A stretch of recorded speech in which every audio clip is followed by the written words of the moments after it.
about the Fed and its policies, which don't correspond whatsoever outside of 2022 with the dollar's exchange value. I won't go over interest rate differentials here. I've already done that in the past. I'll just tell you that's not an explanation. There's no correlation there either. Interest rate differentials can have an effect in the short run, but we're talking more bigger picture, medium and longer term factors anyway. We want to know what's going on in the areas that we can't really see. And of course, I'm talking about Eurodollar, the monetary system, global reserve currency. And this is something I talked about recently, not long ago, with Mr. Brent Johnson, the milkshake man himself. We went over Eurodollar dominance, why the dollar isn't going anywhere because it's not really the dollar, the implications behind it. We had a really good, long, almost hour-long chat about all of these things, which are incredibly important. Click on the link in the description of this video, and you'll have access to it straight away. Again, it was a really good conversation with Brent about Eurodollar dominance. But if there is going to be a replacement to the dollar, what does it actually have to accomplish in order to threaten this Eurodollar dominance? Pretty interesting conversation, as always, with Brent Johnson. I can't thank him enough for doing it. Again, if you want to hear that conversation, you want to see it in video form, link below me. So having established this nonsense about Federal Reserve policy, clean, dirty shirts, or strong U.S. fundamentals, let's get into the reality here.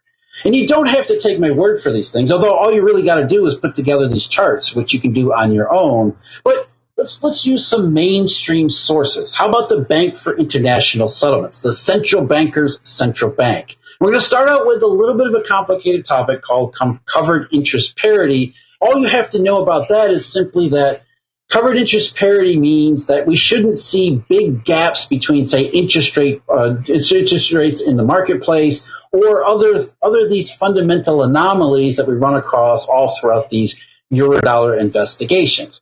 Here's what the BIS said. And this is a paper from July of 2017, an investigation called The Dollar, Bank Leverage, and the Deviation from Covered Interest Parity. Again, this is about the dollar exchange value and why it goes higher or lower. What they said about CIP was, it is perhaps the best established principle in international finance, and states that the interest rates implicit in foreign exchange swap markets coincide with the corresponding interest rates in cash markets. Otherwise, someone could make a riskless profit by borrowing at the low interest rate and lending at the higher interest rate with currency risk fully hedged. However, the principle broke down during the height of the 2008-2009 crisis.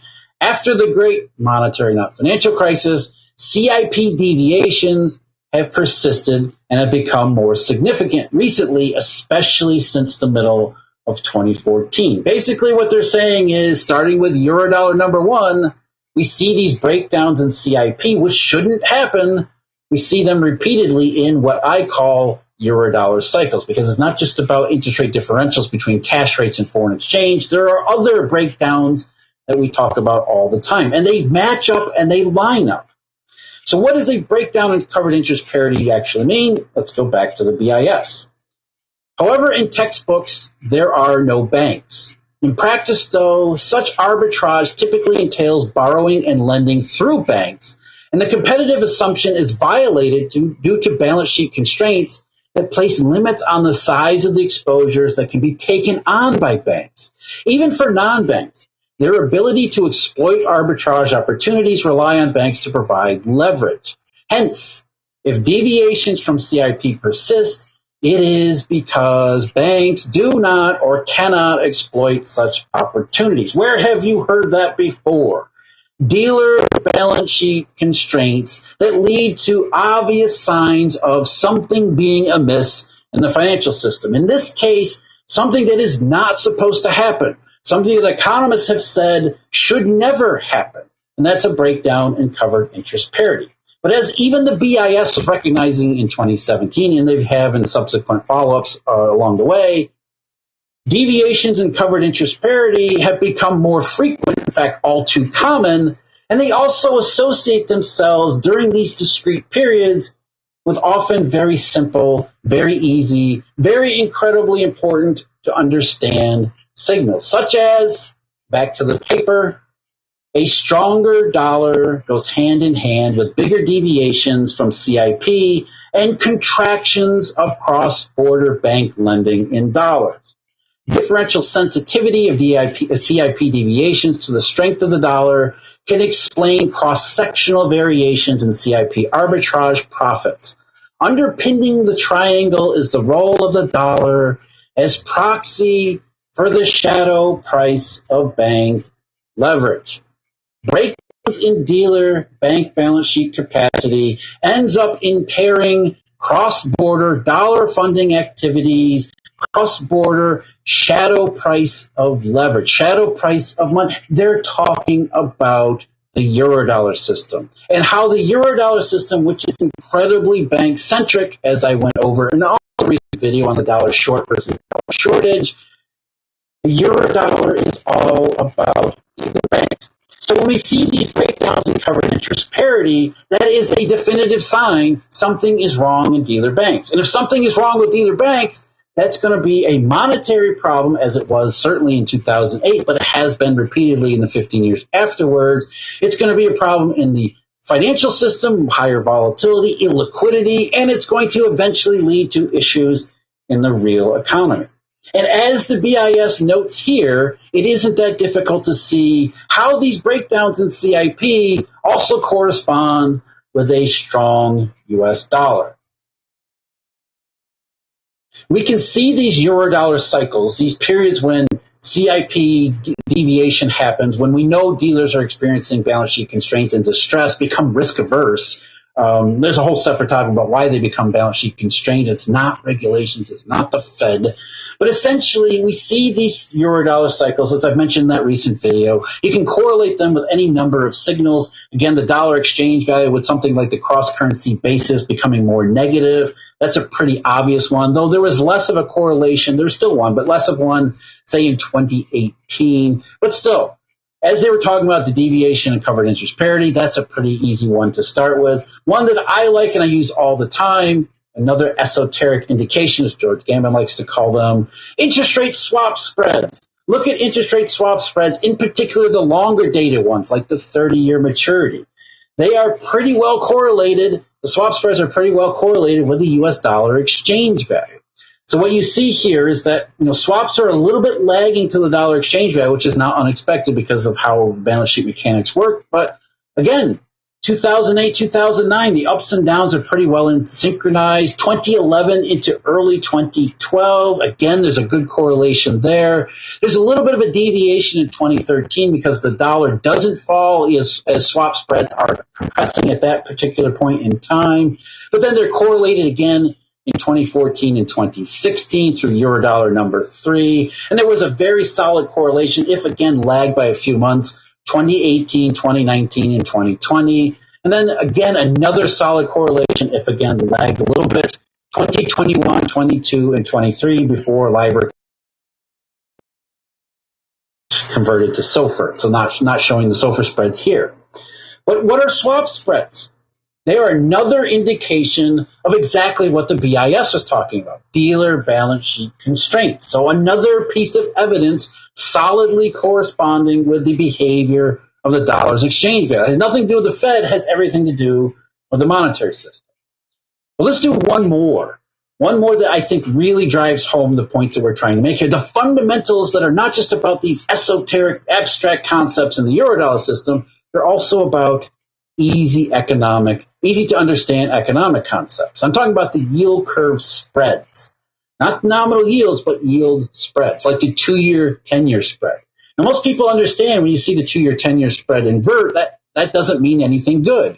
It's not just about inversion or recession. The 2-year, 10-year spread, or any of these calendar spreads, can tell you about perceptions in the marketplace related to the consequences of all this stuff we're talking about. The 2-year, 10-year spread decreases, which means the curve is flattening, rising risk perceptions, negative fundamentals. Flattening yield curve, whether it inverts or not, more negative, more concerned than not. And so what do you see when you put the two together? The dollar's exchange value and these yield curve spreads. I'll put the 2-year, 10-year spread up here as well as the 5-year, 10-year. The 2-year, 10-year spread lines up really, really well, especially in the post-2008 era, with the dollar's exchange value. Now, back in 2008, it makes sense because the steepening in the yield curve didn't correspond with the rising dollar because the steepening in the yield curve was a bad steepening. So you had a bad case of steepening in the yield curve, which does actually relate to the rising dollar. And just to note here, I've inverted the scale in the 2-year, 10-year spread so it lines up with the U.S. dollar exchange value. So when you see down, that's actually the spread, the yield curve steepening, and up is the yield curve flattening or even inverting.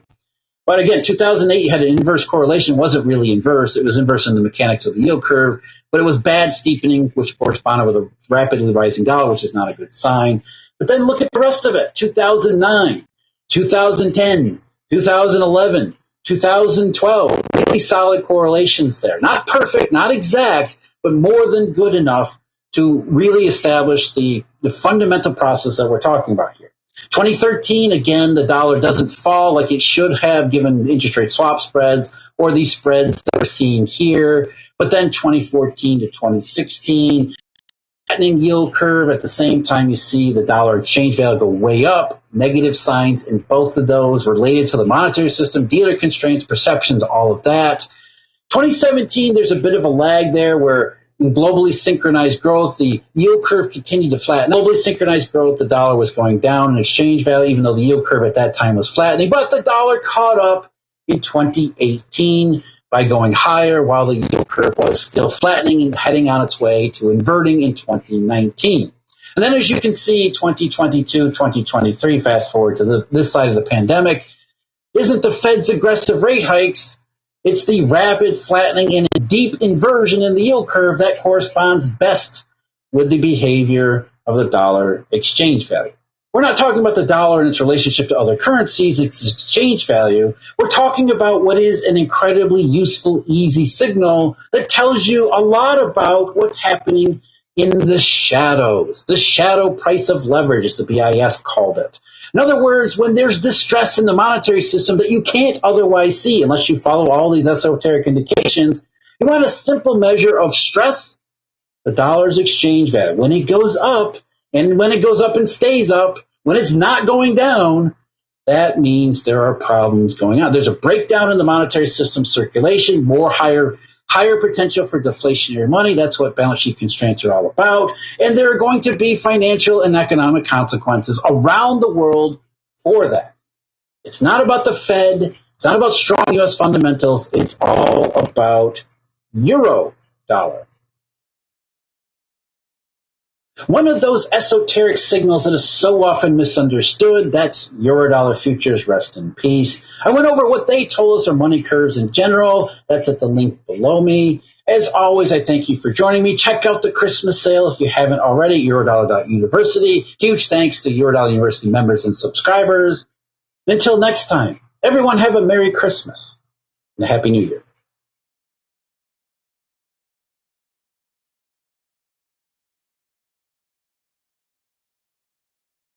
Have we been stuck in a depression ever since 2008? A silent depression, as my old friend Emil Kalinowski called it. Now, that's a loaded term. Every time you hear the term depression, it brings up a lot of emotional response. But there is an enormous, and I mean enormous, volume of evidence that suggests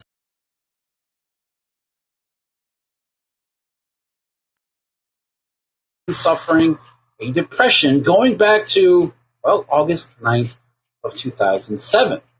So to answer that question, we have to ask another question. What is a depression? Is it just a big recession?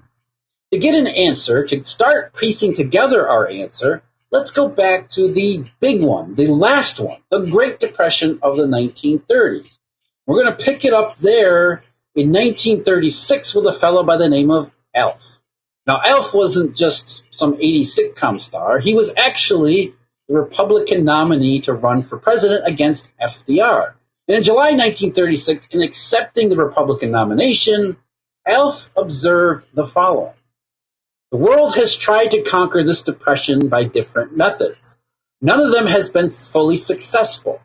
Too frequently, recovery has been hindered, if not defeated, by political considerations. Our own country has tried one economic theory after another. This present administration asks for and received extraordinary powers upon the assurance that these were to be temporary. Most of its proposals did not follow familiar paths to recovery.